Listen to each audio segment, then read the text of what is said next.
Mr. Stanovnik, in your life you had some very important functions. You were President of Slovenia.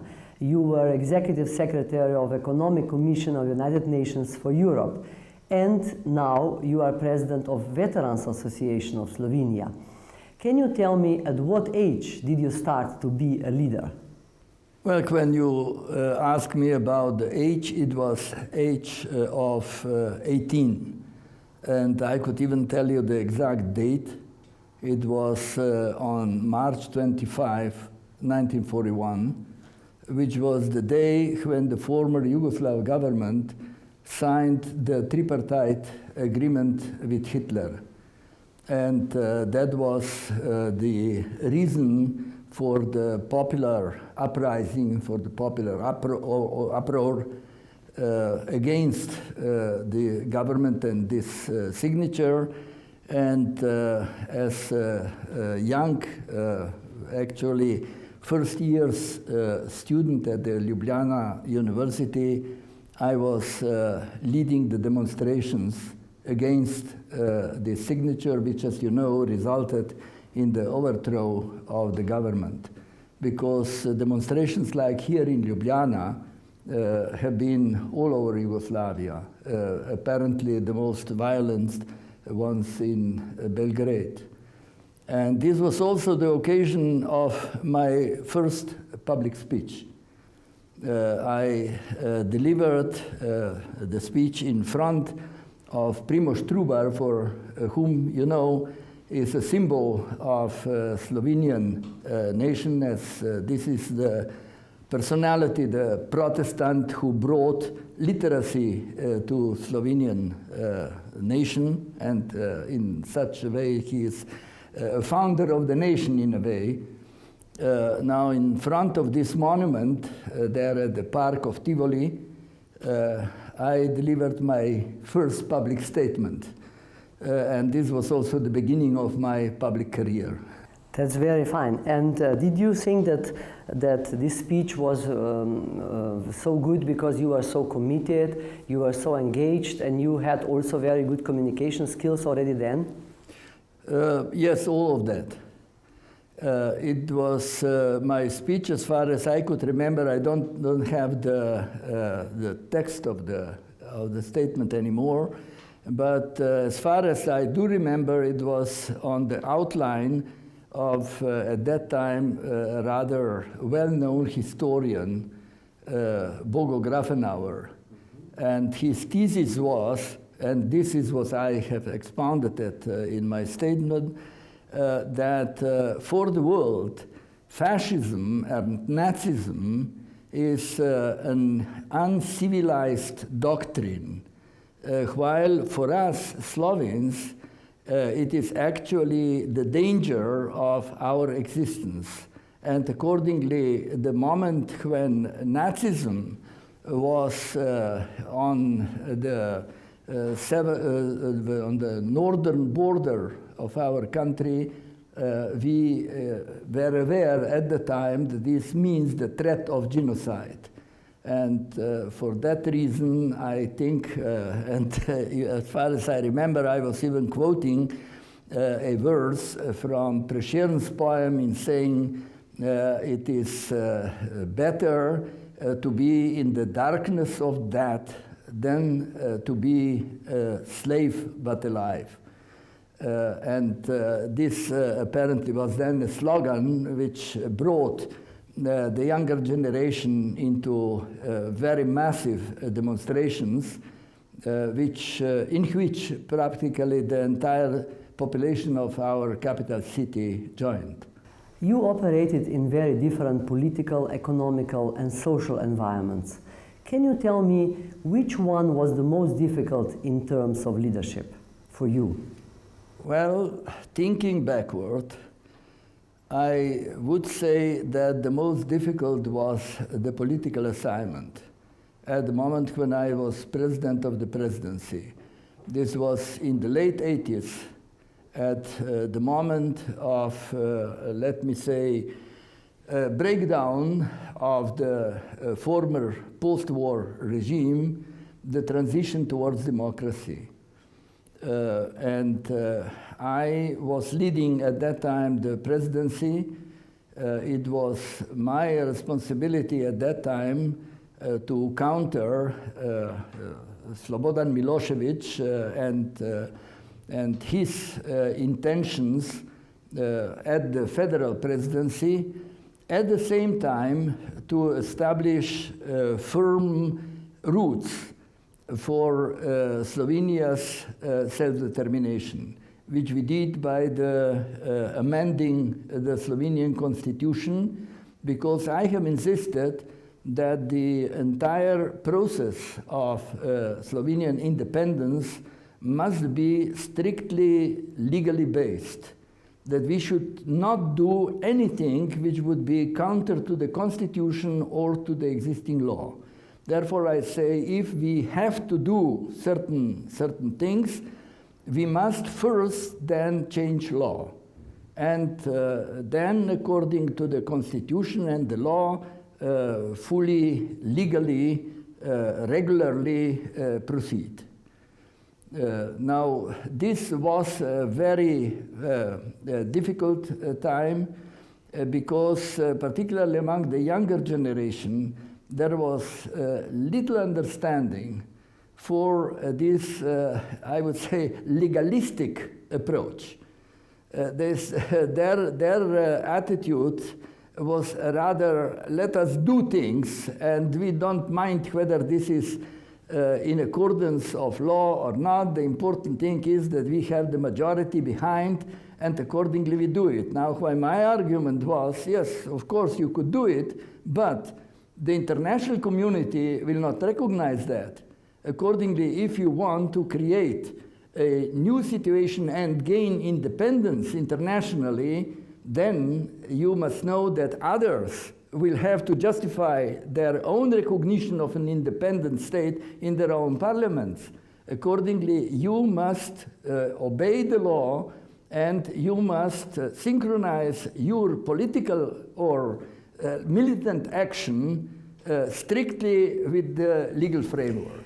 Did you have some sleepless nights?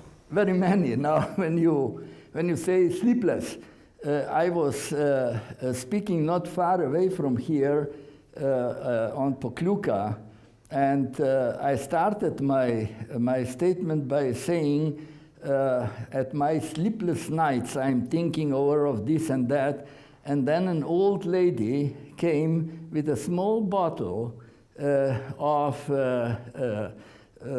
aquavit, which she herself prepared from the alpine herbs, and says, now look, this will help you. You will have a good night's sleep if you take just a sip of that in the evening. So I did, and I think it did help. But we are usually talking that the leader should have team around them. Did you feel that you had a team, or were you mostly alone in the difficult times? Now, this is most important of all. To speak of a leader and not to speak of team, it's senseless.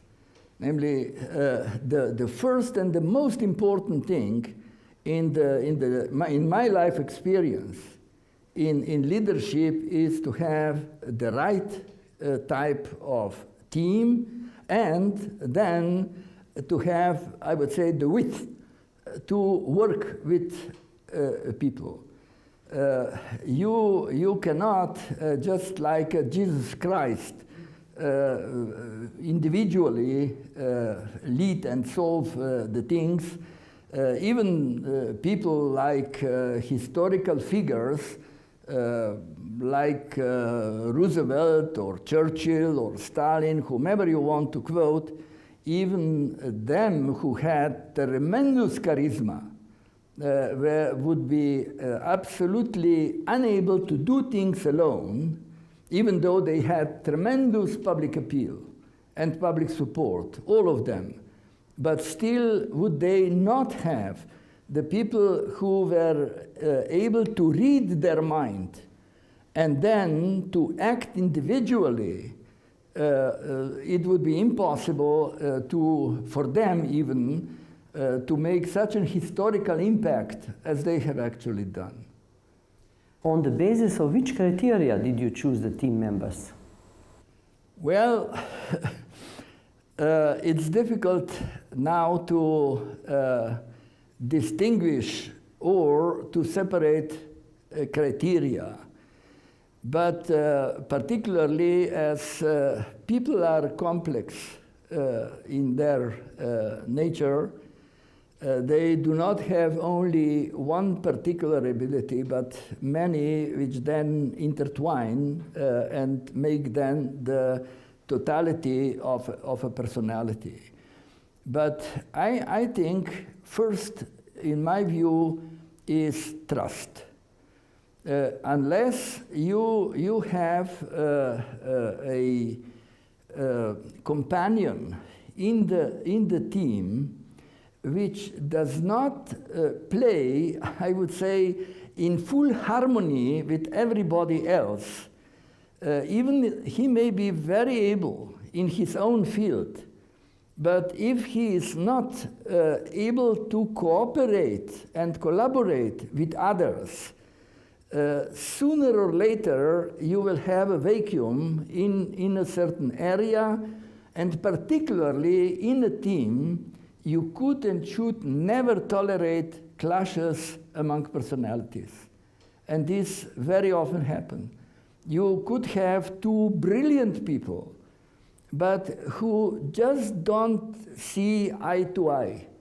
And then at the moment when you bring them all together and give them the common purpose and the common target, then suddenly the two people, because of the personal inconsistencies, clash. The whole thing could collapse. This is a thing which you can just not tolerate in the team. Team must be internally harmonized, and they all must have certain confidence in the leader. If there is even a hidden doubt about the rightness of the leader's thinking, you cannot really carry the things through. Mr. Stanovnik, what is in your opinion the most important to be successful in leading international teams? It is a basic difference between leading an international scene or domestic. Because internationally, you are, particularly today when we are global, you have to deal with different cultures. Now here you have Europeans who are a logical Cartesian mind. You have then Americans who are more a kind of pragmatic mind. You would then have the Asians who have something Buddhistic in their approaches. You would have Africans who think figuratively.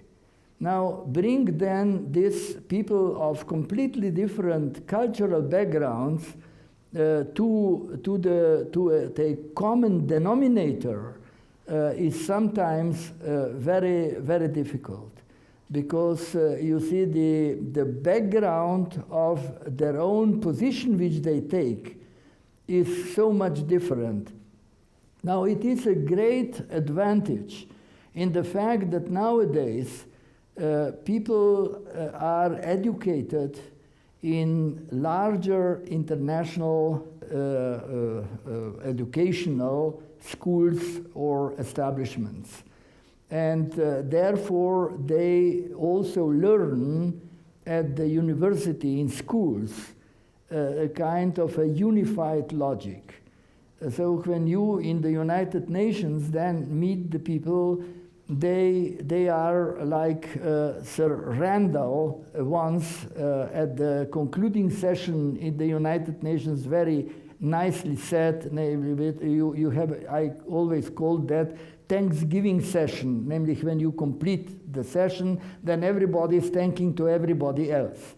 Now, and Sir Randall, when he was thanking everybody else, he said, and you know, what I like most is that everybody spoke English, but everybody spoke English in his mother tongue, which means that there are these cultural differences. So if the leader is not a real moral example to the others, etc., it's very difficult then. I think you said very rightly.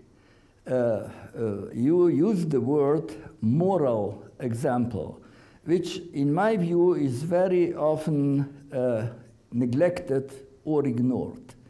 I think the important thing is the image of the leader among the people.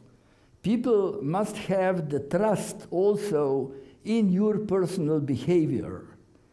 I would not like to play too much a Puritan, but you know, leader must, in this respect, be example for people. If the leader, let me say, would just a little bit too much like to drink, it's normal that the people drink, but he should never be seen drunk. Even though other people would be very often drunk, but they would not permit this for the leader. Why? For a very simple reason. You should say, well, this is a man who takes decisions over people's lives. Now, if he cannot control himself, now how can he control then the destiny of the nation? Therefore, you know, there must be a little bit of this fact that you are aware that the people's eyes are on you, and that you cannot permit to yourself, which normally the other people would permit to themselves. Mr. Stanovnik, did you have yourself sometimes in your life some moral dilemmas to do something or not? And were you sorry perhaps for that later? Very often. Very often, and now more particularly in the political side of my career, because as earlier you said, I had different assignments and different responsibilities in my not so short life, but during the period of political life, I have had also problems of strictly moral character. Now, this was particularly at the moment when the tension in between Slovenians' desire of greater independence and even desire to have their own state, and the fact that we were living in a federation, this was a moment of great also moral anxiety. You know, I was brought up and I was born in Yugoslavia, and I was born in a climate where I consider that I have two motherlands. One is my Slovenia and the other is Yugoslavia. I considered Yugoslavia being my fatherland. Now, here you see the desire of the younger generation to split and, let me say, to depart from Yugoslavia. This was for me a very, very difficult also moral dilemma. Therefore, you know, I was considered by many people as being, for the tastes of many Slovenes, too much pro-Yugoslav, because I sincerely did believe that this kind of federal unity of Yugoslav nations internationally could mean much more than a small separate nation. Because you were very kind in saying I was in the United Nations, representing this federal state of Yugoslavia, and I was considered by foreign people as Yugoslav. When they would be representing me to the larger audiences, they would usually say, you know, he is a Yugoslav, but he comes from Slovenia, particularly in Switzerland. They would say he comes from the small Slovenia, and they would add, and he was a Tito's partisan, which the people would very much like to hear. Now, here you see this dilemma of thinking of going away from this brotherhood of nations was for me a very, very difficult dilemma, which also moral dilemma, which I had to solve. So in fact, you answered already now on this question, what is the most difficult? What was the most difficult in your career? To deal with people, to harmonize the interest, to take certain decisions, or to make compromises. What is in the leader's life, in your life as a leader, what was the most difficult for you? Well, I would say a little bit of everything what you enumerated. But I think that every day's daily compromise is a function of the leader. You must have, number one, clear vision where you want to go. And then you act like a scout. You know that you must come over the mountain pass.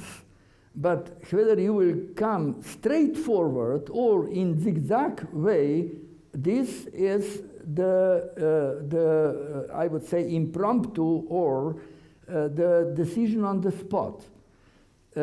Now, you, in trying to reach the target, you then must make compromises. But compromises should never sacrifice the final aim and final objective. Because on the way towards the target, you meet the obstacles which you have not been able to foresee. Therefore, you must adapt your practical daily strategy to the long-term objective. And this, I think, is then the function of making compromises. Now, making compromises then, of course, means also harmonizing the views of your collaborators, which very often is not an easy matter, because the man who is in charge of financial things will very often think differently than the one which is in charge of technological things, or in one which is in charge of public communications. Now, here you must bring them together. And this, in my view, is a relatively complicated matter sometimes, because you must also analytically know the substance of the matter, otherwise you cannot make the compromises. Compromises are never on the surface, but always go into the substance matters. On the appearance, they look as if you are actually just solving semantics. But if you are solving just verbally the things, but not that you find the consistency in purpose and in substance, then this is not a real compromise. What are, in your view, the main characteristics of a good leader? There are many, but I think that the basic characteristic is what President Kennedy implicitly assumed when he was preparing for the presidency, and he published a book with the title Profiles in Courage. And he was analyzing all his predecessors, all American presidents, trying to find out what was the main characteristic of successful presidents. And he came to the conclusion that it was courage. And I think that this is true. Namely, the leader must have the ability to take the risk. Now, if you want to take the risk, then of course you should never take the risk blindly. But you must first have the ability to analyze the things in depth, so that you know all the ramified elements which are component parts of the problem with which you are dealing, because you do not know what will meet you on the way towards your target or towards your objective. So I would say courage is, in my view, the most important. I would think that number two, the communication. He must be a great communicator. You see, unless you have the ability to reach the people, so that your language also is not too complicated. Your language, and you often could use the proverbs. Proverbs are popular wisdom, and people will understand the issue if you speak to them in the way which they understand. So you must be a communicator. Therefore, you will see in present days the people are elected for governors and even presidents who are actors. Now they are, Reagan was considered great communicator. And I think the communication is very important. Now, of course, there are many other, I would say, personal characteristics and abilities which a leader must have. I think that in a way he must be a little bit also of psychoanalyst, because you are dealing with people, and every person has his own personality, very complex often. And unless you understand that people are not just figures, but that they have their own personal life, that they have their own families, that they have their own affiliations and so on. All that you must understand and deal with individuals like a doctor. I have learned that particularly during the days when I was director of a research institute. You know, a research institute is like a theater. Or like a hospital, where the personal characters come very much to the forefront and to the surface. And now here you then must deal with these people, not just to distribute the assignments, but you must also know now what this particular person is best able to do, and then to put him on an assignment where you assume that he will best use all his personal abilities. Therefore, I would say this humanistic approach of a leader, in my view, is also very important.